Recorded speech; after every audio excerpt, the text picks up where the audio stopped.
নমস্কাৰ চাবলৈ আৰম্ভ কৰিছে আছামিজ ট্ৰেণ্ডিং। আজি 14 আগষ্ট আৰু আজিৰ দিনটোৰ কেইবাটাও গুৰুত্বপূৰ্ণ খবৰ লৈ আহিছোঁ। আৰু এনে ধৰণৰ খবৰসমূহ নিতৌ চাবলৈ চেনেলটো ছাবস্ক্ৰাইব কৰি ভিডিঅ'টোত এটা লাইক কৰি দিব লৈছোঁ। আজিৰ দিনটোৰ প্ৰথমটো গুৰুত্বপূৰ্ণ খবৰ এটা ব্ৰেকিং নিউজ, কিয়নো চন্দ্ৰবাবু নাইডুৰ পিছত মুছলমানৰ পক্ষত নীতিশ কুমাৰৰ ডাঙৰ সিদ্ধান্ত। মুছলমানক লৈ চন্দ্ৰবাবু নাইডুৰ পিছত মুছলমানৰ পক্ষত থিয় দিছে নীতিশ কুমাৰ। মুছলমানৰ বাবে ডাঙৰ সিদ্ধান্ত নীতিশ কুমাৰৰ। মুছলমান ৰাইজক উপহাৰ দিব 21খন মাদ্ৰাছা। মুছলমান ৰাইজৰ বাবে খৰচ কৰিব 100 কোটিৰো অধিক ধন। ৱাকফ বৰ্ডৰ ভূমিত নিৰ্মাণ হ'ব 21খন মাদ্ৰাছা। সংখ্যালঘুৰ উন্নয়নৰ বাবে বৃহৎ পদক্ষেপ নীতিশ কুমাৰৰ। ৱাকফ বৰ্ডৰ সম্পত্তি সুৰক্ষাৰ বাবে বিশেষ পদক্ষেপ নীতিশৰ। 10টা প্ৰকল্পৰ ভিতৰত থাকিব বহুমুখী ভৱন, বজাৰ। সুন্নী আৰু ৱাকফ বৰ্ডৰ অধীনত এই প্ৰকল্প নিৰ্মাণৰ প্ৰস্তুতি। বিহাৰৰ বিভিন্ন প্ৰান্তত নিৰ্মাণ হ'ব 21খনকৈ মাদ্ৰাছা। চন্দ্ৰবাবু নাইডুৰ পিছত এইবাৰ মুছলমানৰ পক্ষত থিয় দিলে নীতিশ কুমাৰ। মুছলমানৰ বাবে এই ডাঙৰ সিদ্ধান্ত গ্ৰহণ কৰিছে নীতিশ কুমাৰে। মুছলমানৰ বাবে 21খন মাদ্ৰাছা, 10টা ডাঙৰ প্ৰকল্প নীতিশ কুমাৰৰ। দিবলৈছোঁ আন এটা ব্ৰেকিং নিউজ, কিয়নো এইবাৰ অসমৰ শিৱসাগৰ জিলাতেই অনা অসমীয়াৰ দাদাগিৰি দেখা পোৱা গ'ল। অসমীয়া খেলুৱৈৰ ওপৰত হাত তুলিলে অনা অসমীয়া ব্যৱসায়ীয়ে। পাঞ্জা খেলুৱৈ জিম্মী দাসক আক্ৰমণ। শিৱসাগৰত বহিৰাগত বনিয়াৰ দাদাগিৰি। তাৰ পিছতেই শিৱসাগৰৰ বিভিন্ন দল সংগঠন ওলাই আহিছে অনা অসমীয়া ব্যৱসায়ীগৰাকীৰ বিৰুদ্ধে। শৃংখল চলিহাৰ নেতৃত্বত বৃহৎ প্ৰতিবাদী কাৰ্যসূচী শিৱসাগৰত অনা অসমীয়াৰ দাদাগিৰি দেখা পোৱা গ'ল। ৰাষ্ট্ৰীয় পাঞ্জা খেলুৱৈ জিম্মী দাসক আক্ৰমণ অনা অসমীয়াৰ। শিৱসাগৰত বহিৰাগত বনিয়াৰ দাদাগিৰি। তাৰ পিছতেই উত্তপ্ত পৰিস্থিতিৰ সৃষ্টি হয় শিৱসাগৰত। আজি এই চাঞ্চল্যকৰ ঘটনা সংঘটিত হয়, কিয়নো এইবাৰ অসমতেই অসমীয়াৰ অস্তিত্ব যেন নাই। খুদ শিৱসাগৰতে এইবাৰ আক্ৰমণৰ বলি হ'ল অনা অসমীয়া ব্যৱসায়ীৰ হাতত। জনাই আছোঁ অতিকৈ এটা গুৰুত্বপূৰ্ণ খবৰ। শিৱসাগৰৰ ৰাজপথত বহিৰাগত বনিয়াৰ দাদাগিৰি অব্যাহত। দলবদ্ধ আক্ৰমণৰ বলি ৰাষ্ট্ৰীয় পাঞ্জা খেলুৱৈ জিম্মী দাস। অৰুণ লাখোটি আৰু তৰুণ লাখোটিৰ নেতৃত্বত এটা দলৰ আক্ৰমণ। ৰাষ্ট্ৰীয় পৰ্যায়ৰ সোণৰ পদকপ্ৰাপ্ত জিম্মী দাসক বৰ আক্ৰমণ চলোৱা হয় শিৱসাগৰত। ৰাজপথলৈ ওলাই আহিল বিভিন্ন দল সংগঠন। শিৱসাগৰ নগৰৰ বাপুপট্টিত সৃষ্টি হৈছে উত্তপ্ত পৰিস্থিতিৰ। আক্ৰমণকাৰী অৰুণ লাখোটি আৰু অজয় লাখোটিৰ বাসগৃহৰ বাহিৰত দল সংগঠনৰ প্ৰতিবাদ। অৱৰোধ কৰা হৈছে শিৱসাগৰৰ বাপুপট্টিৰ পথ।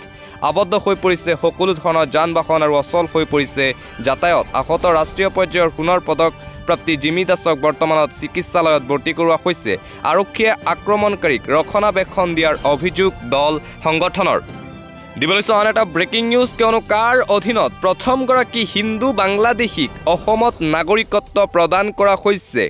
কাৰ জৰিয়তে প্ৰথমগৰাকী বাংলাদেশী হিন্দুক নাগৰিকত্ব প্ৰদান। কাৰ অধীনত অসমত প্ৰথমগৰাকী অবৈধ হিন্দু বাংলাদেশীয়ে পালে নাগৰিকত্ব। দুলন দাস নামৰ বাংলাদেশীগৰাকীক নাগৰিকত্ব প্ৰদান কৰা হয় আজি। শিলচৰত বাস কৰা 50 বছৰীয়া দুলন দাসক নাগৰিকত্ব প্ৰদান। 1988 চনতে বাংলাদেশৰ পৰা আহি ভাৰতত শৰণ লৈছিল দুলন দাসৰ পৰিয়ালে। 1996ৰ পৰা ভাৰতীয় নাগৰিক হিচাপে ভোটদান কৰি আহিছে দুলন দাসে। আধাৰ কাৰ্ড, ভোটাৰ কাৰ্ডসহ ভাৰতৰ সকলো নথিপত্ৰ আছে দুলন দাসৰ পৰিয়ালৰ। কাৰ অধীনত ভাৰতৰ নাগৰিকত্বৰ বাবে আবেদন কৰিছিল দুলন দাসে। 1974 চনত বাংলাদেশৰ চিলেটত জন্ম হৈছিল দুলন দাসৰ। 1988 চনত বাংলাদেশত হিন্দুৰ ওপৰত হোৱা আক্ৰমণৰ বলি হৈ ভাৰতলৈ আহিছিল দুলন দাস। কাৰ অধীনত প্ৰথমগৰাকী হিন্দু বাংলাদেশীক নাগৰিকত্ব প্ৰদান কৰা হয় অসমত। দিবলৈছোঁ পৰৱৰ্তী খবৰ। কংগ্ৰেছৰ কেৱল টাৰ্গেট ৰিণিকী ভূঞা শৰ্মা। পুনৰ কংগ্ৰেছ দলক লৈ মন্তব্য অসমৰ মুখ্যমন্ত্ৰী ডক্টৰ হিমন্ত বিশ্ব শৰ্মাৰ। কংগ্ৰেছৰ কেৱল টাৰ্গেট মোৰ পত্নী ৰিণিকী ভূঞা শৰ্মা। খাওঁতে শুওঁতে কেৱল ৰিণিকী ভূঞাকে দেখে কংগ্ৰেছে। সকলোতে কেৱল ৰিণিকী ভূঞাৰ নাম লয় কংগ্ৰেছে। ফেচবুক লাইভত কংগ্ৰেছক তীব্ৰ সমালোচনা হিমন্ত বিশ্ব শৰ্মাৰ। হিমন্ত বিশ্ব শৰ্মাই নিজৰ পত্নী ৰিণিকী ভূঞা নামৰ থকা সকলো ধৰণৰ সম্পত্তি অসমৰ ৰাইজক দিব বুলি যোৱা দুদিন আগত মন্তব্য কৰিছিল।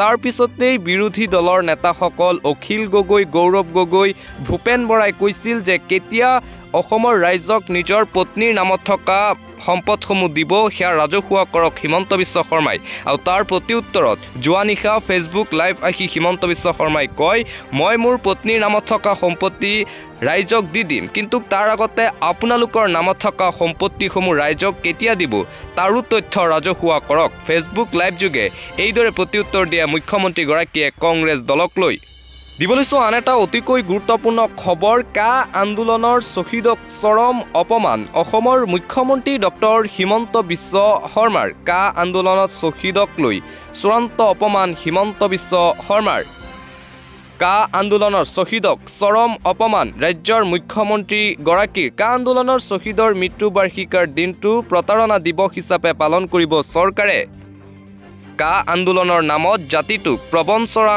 কৰাৰ অভিযোগ হিমন্ত বিশ্ব শৰ্মাৰ কা আন্দোলনৰ শ্বহীদক লৈ এই মন্তব্য অসমৰ মুখ্যমন্ত্ৰী ডক্টৰ হিমন্ত বিশ্ব শৰ্মাৰ দিবলৈছো পৰৱৰ্তী খবৰ হাতত ৰাম মন্দিৰৰ বেনাৰ বাংলাদেশত হিন্দু লোকৰ প্ৰতিবাদ বাংলাদেশত হিন্দু লোকৰ প্ৰতিবাদ অব্যাহত আছে প্ৰতিবাদত উত্তাল হৈ আছে চুবুৰীয়া ৰাষ্ট্ৰ বাংলাদেশ পুনৰ ৰাজপথলৈ ওলাই আহিছে হিন্দু লোক হাতত ৰাম মন্দিৰৰ বেনাৰ লৈ উত্তাল প্ৰতিবাদ সাব্যস্ত কৰিছে হিন্দু লোকে বাংলাদেশত হিন্দুৰ ওপৰত অত্যাচাৰ বন্ধ কৰাৰ দাবী বাংলাদেশ চৰকাৰক অন্তৱৰ্তীকালীন চৰকাৰৰ মুৰব্বী মহম্মদ ইউনুছৰ বাসগৃহ ঘেৰাও একাংশ প্ৰতিবাদকাৰীৰ প্ৰতিবাদত এতিয়াও উত্তাল হৈ আছে চুবুৰীয়া ৰাষ্ট্ৰ বাংলাদেশ এইবাৰ বাংলাদেশৰ হিন্দু লোকে হাতত ৰাম মন্দিৰৰ বেনাৰ লৈ বাংলাদেশৰ নতুনকৈ গঠন হোৱা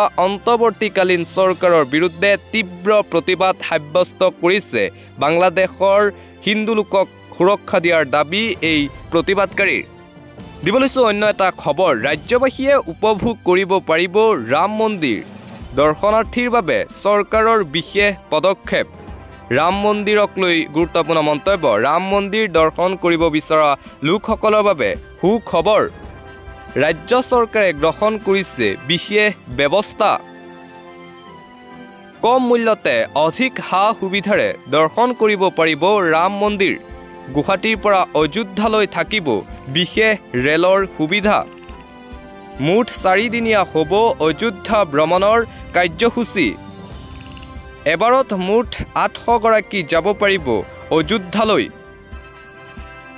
দৰ্শনাৰ্থীৰ বাবে থাকিব ট্ৰেভেল ইনচুৰেঞ্চৰ ব্যৱস্থা দৰ্শনাৰ্থীক প্ৰদান কৰা হ'ব পুৱা দুপৰীয়া আৰু নিশাৰ আহাৰ হনুমান গাৰ্হী ৰামলালা দৰ্শন আৰু সন্ধ্যা আৰতিত অংশ ল'ব পাৰিব লোকসকলে ৰাম মন্দিৰ দৰ্শন কৰিব বিচৰা লোকসকলৰ বাবে সুখবৰ দিছে মুখ্যমন্ত্ৰীগৰাকীয়ে দিবলৈছো পৰৱৰ্তী খবৰ আৰম্ভ হৈ গ'ল হজৰ বাবে আবেদন ভাৰতৰ পৰা 1,75,000 হজযাত্ৰী কল কৰক 022110707 নম্বৰত হজ কৰিব বিচৰা হজযাত্ৰীসকলৰ বাবে জৰুৰী খবৰ কিয়নো হজৰ বাবে আৰম্ভ হৈ গ'ল এপ্লাই প্ৰক্ৰিয়া যিসকল লোকে হজ কৰিব সেই হজ কৰা লোকৰ বাবে এটা ডাঙৰ খবৰ হজযাত্ৰীসকলৰ বাবে অতিকৈ জৰুৰী খবৰ আৰম্ভ হৈ গ'ল 2025 চনৰ হজৰ বাবে আবেদন প্ৰক্ৰিয়া আজিৰ পৰাই আবেদন কৰিব পাৰিব আপুনি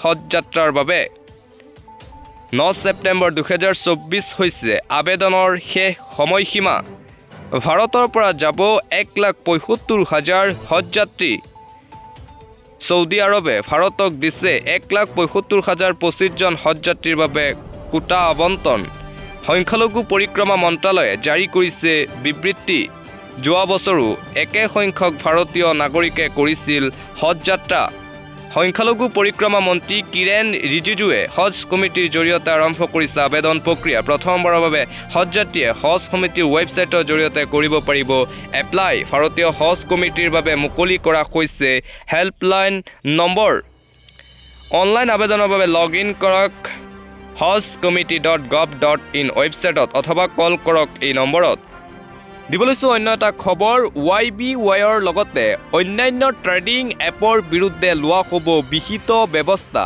ডিজিপি জিপি সিঙে কৰিলে ডাঙৰ মন্তব্য অসমত দেখা পোৱা গৈছে কেইবাবিধো ট্ৰেডিং এপে সন্ত্ৰাস চলাইছে YBY এপ সম্পৰ্কত আৰক্ষী প্ৰধান GP সিঙৰ ডাঙৰ মন্তব্য 3 দিন হ'ল CIDৰ তৰফৰ পৰা গোচৰ ৰুজু কৰাত আৰু অব্যাহত ৰাখিছে তদন্ত YBYৰ সমান্তৰালভাৱে অন্য এপৰ বিৰুদ্ধে গোচৰ ৰুজু RBI গাইডলাইন উলংঘা কৰা সকলো এপৰ বিৰুদ্ধে লোৱা হ'ব ব্যৱস্থা ট্ৰেডিং এপৰ বিৰুদ্ধে CIDৰ ফালৰ পৰা অনুষ্ঠিত কৰা হ'ব সজাগতামূলক সভা উত্তৰ অসমৰ কেইবাটাও প্ৰান্তত জাল পেলাইছিল YBY ট্ৰেডিং এপে বহু কোটি টকা লুণ্ঠনৰ অভিযোগ YBY এপৰ বিৰুদ্ধে YBY এপ সম্পৰ্কত আৰক্ষী প্ৰধান GP সিঙৰ এই ডাঙৰ মন্তব্য 3 দিন হ'ল CIDয়ে ৰুজু কৰিছে গোচৰ তদন্ত অব্যাহত আছে YBY এপৰ লগতে অন্যান্য ট্ৰেডিং এপৰ বিৰুদ্ধেও ৰাজ্যত হ'ব